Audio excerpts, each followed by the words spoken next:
नमस्कार, मैं हूं आकर्षण उपल और इस समय आप ये सीधी तस्वीरें देख रहे हैं करनाल से। ये जो चेहरा आप देख रहे हैं, इस चेहरे को गौर से देख लीजिए, क्योंकि आरोप है कि इस व्यक्ति ने किस तरह से कुछ लोगों के साथ नौकरी लगवाने के नाम पर, जी हाँ, नौकरी लगवाने के नाम पर धोखाधड़ी की है कि ये किसी जज का रिश्तेदार है। करनाल के कल्पना चावला मेडिकल कॉलेज के बोर्ड ऑफ डायरेक्टर में इसका नाम शामिल है और इसका नाम क्या कुछ है ये भी अभी आपको ये सभी पीड़ित बताएंगे, जिन्होंने करनाल के एसपी को शिकायत देकर मामला दर्ज करवाने की मांग की है। और आप देख सकते हैं कि किस तरह से इन लोगों ने पैसे देकर नौकरी लेने के लिए अपने कुछ दस्तावेज दिए थे, कुछ पैसे दिए थे और अब वो पैसे ये आरोपी नहीं दे रहा है। चेक दिखाइए एक बार। जो चेक इसने बदले में दिए कि मैं आपकी नौकरी नहीं लगवा सका, वो सभी चेक बाउंस हो गए हैं। तमाम आप ये लोग देख सकते हैं जो नौकरी के लिए दर दर की ठोकरें खाते हैं। हालांकि गलती इनकी भी ज़रूर है कि इन्होंने पैसे देकर नौकरी लेने के लिए इस आरोपी को पैसे ज़रूर दिए, लेकिन नौकरी भी नहीं लगी और पैसे भी चले गए। और नौकरी लगवानी थी जज साहब के पास, कहा गया कि जज साहब के पास आपको प्रोसेसर लगवा देंगे और इतने इतने पैसे आप हमें दे दीजिए। जब जज के पास प्रोसेसर नहीं लग पाए तो फिर इन्हें चेक के मार्फत कहा गया कि ये देखिए चेक आपको देता हूँ, आपके पैसे वापस हो जाएंगे। लेकिन पैसे तो क्या वापस आने थे। अब फिलहाल ये आदमी भी यहाँ पर नहीं है। करनाल के एसपी को शिकायत दे दी गई है। क्या कुछ पूरा मामला, भैया क्या नाम है आपका और ये जो शख्स है जिसकी तस्वीर आपने दिखाई है, कौन है ये? सर, मेरा नाम प्रीतम सिंह है। मैं दयानगर से हूँ, डिस्ट्रिक्ट मेरा करनाल है। तो ये जो आपको तस्वीर दिखाई है, ये अपने आप को एक सरकारी डॉक्टर बताता है। ये सर इलेक्शन के दौरान बंताराम वाल्मीकि के इलेक्शन में सपोर्ट करने के लिए गांव में आया हुआ था। कौन से? जो कांग्रेस के तरफ हाँ, से चुनाव कांग्रेस की तरफ से जो चुनाव लड़ा था, वो उनके मित्र बताते हैं अपने आप को, बंताराम के लड़के के। तो स्टार्टिंग में तो जब ये हमसे मिला था तो हम भी इनके साथ वोटिंग में थे, मतलब सपोर्ट में थे। तो ये हमें बोलने लगा कि मैं यहाँ पे कल्पना चावला में सरकारी डॉक्टर हूँ और मेरे हाथ में मतलब इतनी पावर है कि इसने अपना नाम राहुल बताया, डॉक्टर राहुल, कि मेरे हाथ में इतनी पावर है कि भाई मैं कुछ लड़कों को यहाँ पे नौकरी लगवा सकता हूँ। तो हम भी बेरोजगार थे सर, तो और भी मेरे मित्र थे इनके, ये इनके परिजन है जी। तो वो बोले कि चलो कोई बात नहीं, मैं आपको नौकरी लगवा दूंगा और जब भी पोस्ट निकलेंगी आपको बता दिया जाएगा। तो उसने जी जनवरी की बात है जी, 2019 की, सॉरी 2020 की। तो वो बोला, एक दिन फ़ोन आया कि प्रीतम इसमें 5-6 लड़कों की पोस्टें हैं, अगर तू कहता हो तो तेरे यार मित्रों को लगवा दूँ। मैंने उनसे पूछा अभी सब बेरोज़गार हैं जी, और बेरोज़गार के चक्कर में सब पीड़ित थे। तो मैंने बोला चलो जी लगवा दो। तो बोला कि कोई बात नहीं, और मैं बात कर लेता हूँ आगे जो अफसर हैं मेरे से बड़े।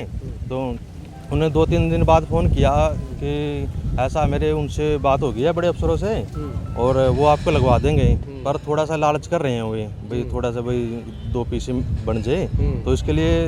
तो मैंने बोला चलो कोई बात नहीं सर, अगर किसी को बेरोजगारी पैसे देकर रोजगार मिलता है तो चलो दवा दो जी। कितने पैसे मांगे? तो उसने जी 2 लाख रुपए मांगे जी। क्या पोस्ट पे लगवाने के लिए? मतलब मेरे को तो जी बोला जी मैं आपको वहाँ जज के पास लगवा दूंगा, कोई जॉब है। आपको जज के पास लगवा दे? कहाँ पे? कुरुक्षेत्र में जी। कुरुक्षेत्र में क्या क्या बताया? बोला कि मैं जज का रिश्तेदार हूँ, मेरा सगा मामा जज है और मैं उसके साथ बातचीत करके और मैं आपको वहाँ पे लगवा दूँगा उनके आपको जज के पास का? बाकियों को बोला कि बड़े डॉक्टरों के पास हेल्पर के तौर पे लगवा दूंगा।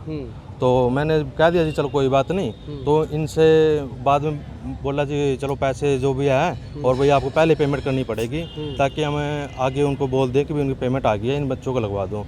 तो ऐसा सर उन्हें आधी पेमेंट तो घर पे आके ले ली। तो आधी पेमेंट वो बोला कि घर पे दे जाओ और अगले दिन अपना 2-4 दिन बाद अपना ज्वाइनिंग लेटर लेना। तो उसने जी एक चाल के तहत हमसे पैसे ले लिए जी। हमने उसके घर पे आके पैसे। आपसे कितने मांगे थे?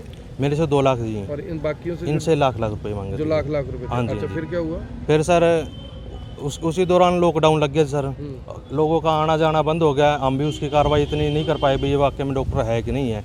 जब लॉकडाउन थोड़ा सा वीक हुआ तब हमने इसकी इंक्वायरी निकाली। तो उसमें डॉक्टर मतलब जाके वहाँ पे कल्पना चावला में देखा कि ये डॉक्टर है भी कि नहीं है।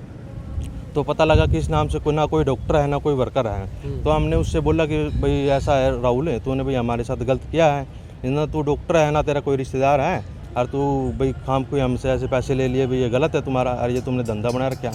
तो बोला कि चलो मैं पैसे दे दूँगा, आप मेरे पर कार्रवाई मत करना। और ऐसे ऐसे करके मतलब साल 6 महीने निकाल दिया जी। और उन्होंने चेक भी दिया कि भाई चेक अपना ले ले, तो कुछ पैसों के चेक ले लो, बाकी मैं बाई हैंड दे दूँगा। उन्हें ना तो चेक में पैसे थे जी, और ना ही बाई हैंड पैसे दिए। अब उनको मतलब हम फ़ोन करते हैं तो कुछ बदमाशों को वो दे देता है फ़ोन अपना, तो वो हमें धमकी देते हैं अगर हमारे पास फ़ोन किया तो भी तुम्हें रास्ते में, या भी तुम्हारी आइडेंटिटी सब कुछ है हमारे पास, हम तुम्हें रास्ते में भी तुम्हारा कोई नुकसान भी करवा सकते हैं या भी मार पिटाई भी कर सकते हैं तुम्हारी। तो ऐसी ऐसी धमकी देता है। बट लेकिन सर बाउंस हो गया फिर? हाँ, चेक 2 बार बाउंस हो गया सर। अब आपने शिकायत की है किसी को? हाँ जी, एसपी साहब को शिकायत दी हुई है। क्या बोल रहे हो? तो एसपी साहब ने सख्त कार्रवाई करने के आदेश भी दिए हैं सर। और उससे पहले हमने थाने में भी इसकी दरख्वास्त की थी, कोई कार्रवाई नहीं? लेकिन वहाँ से कोई कार्रवाई नहीं हुई। 1 महीने पहले मतलब ये चीज़ें हमने दी थी वहाँ पे। पुलिस के पास गए, पुलिस ने कोई सुनवाई नहीं की और अब करनाल के एसपी को शिकायत देकर इस आरोपी के विरुद्ध मामला दर्ज करने की मांग की गई। हमारे साथ एक और शख्स है। बहू जी, क्या नाम है आपका और ये चेक क्यों लेके घूम रहे हैं? फूल सिंह हूँ जी मैं। है वो कह रहा था नौकरी लगवा दूंगा कल्पना चावला में जी। किसको? मेरे लड़के को जी। पर उसने लगवाया नहीं जी, पैसे ले लिए जी। कितने पैसे? 90,000। 90,000 लिया आपसे? हाँ जी। तो आपको ये चेक दिया उसने बदले में? बदले में चेक दिया, कहता है बैंक से कढ़ा लो। और मैं बैंक में गया, वो बाउंड हो गया, वो कहता है इसमें खाते में पैसा नहीं है। बाउंस हो गया? हाँ जी। तो क्या नाम है लड़के का आपके? हप्पी सिंह। आपका क्या नाम है? फूल सिंह। फूल सिंह। आपका भी क्या नाम बताया था इसने अपना तब? राहुल जी। राहुल। आपका क्या है? बिशन दास जी। आपके भी कुछ पैसे गए हैं? हाँ जी। क्या लिया था 90,000। आपसे? 90,000 जी। 90,000? आप किसको लगवाने के लिए? लड़के को जी। लड़के को क्या कह रहा था, क्या लगवा दूंगा? कहता वहाँ डॉक्टर के पास रख देंगे वहाँ पे। हाँ, 90,000 रुपये? 90,000। हमारे साथ दलेर मल्ली जी हैं। किसानों के जो आंदोलन है लगातार, उसमें इनको देखते हैं। मल्ली साहब, क्या पूरा मामला? आप एसपी साहब से मिले थे और इस तरह से जो ये ठगी रोज़ाना हो रही है, कहीं ना कहीं ये देखने में आ रहा है कि लोग भी लालच में पैसे देते हैं नौकरी लगने के लिए और इस तरह से ठगी का शिकार हो जाती है। असल में उपल साहब, आप जैसे देख रहे हो, बेरोज़गारी इतनी है, सरकार को देखनी चाहिए भी। एक एक गांव में बेचारे लड़के घूम रहे हैं, और जब ऐसे बेरोज़गार हो जाते हैं तो ये ठग गिरोह है तो इनको लूटने का काम करता है। ये बेचारे दिहाड़ी मजदूरी करने वाले बंदे हैं, 100-100 रुपये कमाने वाले, और इस ठग ने इनके साथ इतनी बड़ी ठगी करी है। पता नहीं कहाँ से बेचारे पैसे इन्होंने इकट्ठे करके दिए, और आज 1.5 साल हो गया है धक्के खा रहे हैं। मेरे को मिले ये कुछ दिन पहले, ऐसे ऐसे इन्होंने मेरे को बताया, तो मैंने कहा कोई बात नहीं, हम आपकी पूरी मदद करेंगे, जहाँ भी जाना पड़े साथ जाएंगे। उस दिन से हम एसपी साहब को भी मैं साथ गया था, और एसपी साहब ने आश्वासन भी दिया कि इनके खिलाफ सख्त से सख्त कार्रवाई करेंगे। और मैंने कहा भी ऐसी कोई इन्वेस्टिगेशन ब्रांच CIA से आप इनकी इन्वेस्टिगेशन कराओ, क्योंकि ये बहुत बड़ा गिरोह है। खाली ये 3, 4, 5 नहीं है, इस गांव के तो 5-6 दयानगर से। और जहां तक पता हमें लगा, ये लड़के बता रहे हैं भी 200-400 लड़कों के साथ इन्होंने फ्रॉड करा है। हर कोई आदमी जैसे ये लारे में धोखे में कल देते हैं, परसों देते हैं, टाइम निकल जाता है, यहाँ तक आने में कोई हिम्मत करता है, और उसके बाद आदमी घर बैठ जाता है। तो इन गिरोहों का पूरा पर्दाफाश, जो इस गिरोह में और भी शामिल है, क्योंकि ये जैसे बताते हैं भी 4-5 आदमी और हैं, और 2-4 औरतें भी रखी हुई हैं। कईयों को ये ऐसे मतलब जैसे वो आप बोलते हैं ना, आज हनी ट्रैपिंग करवाते हैं, बाद में वो कहीं जाने जोगा ना रहे।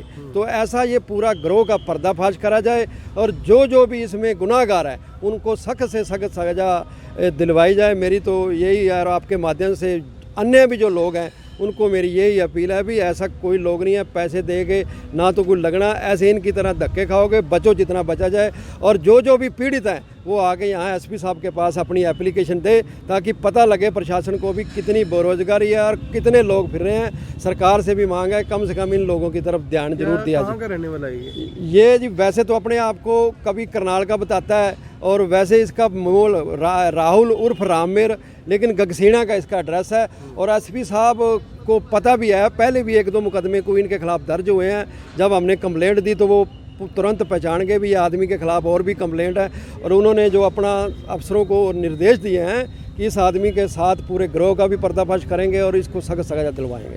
तो मेरी आप सभी से अपील, जो भी लोग इस वीडियो को, इस खबर को देख रहे हैं, इसे साथ के साथ जरूर शेयर करें। किस तरह से ठगी का जो ये मकड़ जाल है, जिसमें जो बेरोजगार युवा हैं वो सिर्फ इसलिए फंस जाते हैं कि कुछ पैसे देकर उन्हें शायद सरकारी नौकरी या DC रेट पर जो नौकरी है वो मिल जाएगी। और जब कोई ये कहने लगे कि मैं इसी संस्थान में कोई डॉक्टर हूँ, जब कोई ये कहने लगे कि कोई जज मेरा रिश्तेदार है, जब कोई किसी विधायक का चुनाव लड़ रहे, जिनका नाम बंताराम बता रहे हैं, कांग्रेस की तरफ से उन्होंने 2019 में नीलोखेड़ी से विधानसभा का चुनाव लड़ा था, वहां पर मुलाकात हुई थी, तो जाहिर तौर पर विश्वास हो ही जाता है। मेरी आप सभी से अपील, इस वीडियो को देखें भी, इसे शेयर भी करें और ऐसे किसी ठग के जाल में फंसने से पहले पूरी जांच पड़ताल कर लें, क्योंकि हरियाणा सरकार ये दावा करती है कि बिना पर्ची और बिना खर्ची के वो नौकरियां देते हैं, तो आखिर ये पैसे ले कौन रहा है। धन्यवाद। अब यहां तक आ ही गए हैं तो हमारे चैनल को सब्सक्राइब जरूर करें और नीचे दिए गए बेल आइकन को जरूर दबाएं, ताकि हर खबर सबसे पहले पहुंचे आप तक।